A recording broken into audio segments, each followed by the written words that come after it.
প্রিয় মুসলমান ইমানদার, যেখানে যাচ্ছি সেখানে ইসলামের জোয়ার, সুবহানাল্লাহ বলেন। আপনি কি করবেন না করবেন আপনার ব্যাপার, আপনি দল করেন আপনার ব্যাপার, কিন্তু আল্লাহর কসম করে রাখতে বলি, যেখানে যাচ্ছি গোপনে গোপনে মানুষ কানে জানে তার হুজুর আমি ওইটা করি ঠিকই, কিন্তু জাগার তো দিমুনি।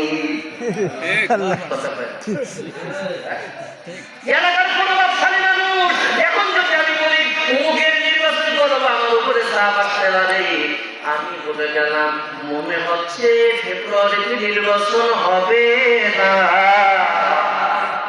মনে হয় নাও হতে পারে। আর যদিও হয়, বাংলাদেশে এমন একটা বিপ্লব ঘটবে, সেখানে দেখবেন শুধু টুপিওয়ালা।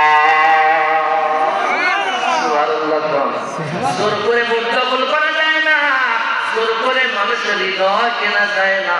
মানুষের হৃদয় কিনতে গেলে ভালোবাসা ছাড়া হৃদয় কেনা যায় না। কারণ আমার নবী, বিশ্ব নবী, আমার একজন নবী ছিল, রাস্তাতে যাইতেন, আমার নবী দেখতেন ছোট ছোট বাচ্চারা, আমার নবী বলতেন আসসালামু আলাইকুম ওয়া রাহমাতুল্লাহ। ছোট ছোট বাচ্চারা আমার নবীর কাছে আসতেন, আমার নবী চুমা দিতেন, আমার নবী খাওয়ান দিতেন। ছোট ছোট বাচ্চাদেরকে আদর করবেন, মারবেন না, গালি দিবেন না। কারণ ছোট বাচ্চাদের যত ভালোবাসবেন, ওই বাচ্চারা যখন ইসলামের পক্ষে দুর্বল হয়ে যাবে। কথা বলেন ঠিক ঠিক? আপনাদের বাংলার আমি বুঝি না, রাজশাহী বুঝি না, রাজশাহীর মধ্যে যে রাষ্ট্র নির্বাচন হয়েছে, ওর সাইজ আর আমার সাইজ প্রায় একরকম। কথা কয় গত রাত্রে যেখানে মাহফিল করতে গেছি, খেয়াল করেন, ভালোভাবে খেয়াল করেন, গত রাত্রে সেখানে গেলাম, ওই মাহফিলের একজন লোক ভাবছিল আপনার মতো আমাদের এলাকায় একজন আসছে। আমি বললাম কি, আমাদের জামাতের প্রার্থী বাড়ি ভাইয়ের মতো আপনার মতো লাগে। আমি বললাম হতেও পারে, উনি তোমার ভাই হতেও পারে।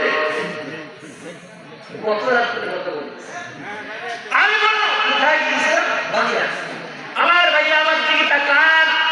তাইলে আল্লাহ কোরআন যদি মানো, বিশ্ব নবী কেমনে কোরআনে দাওয়াত দিয়েছেন, জোর করে না ভালোবাসা, জোর করে না ভালোবাসা।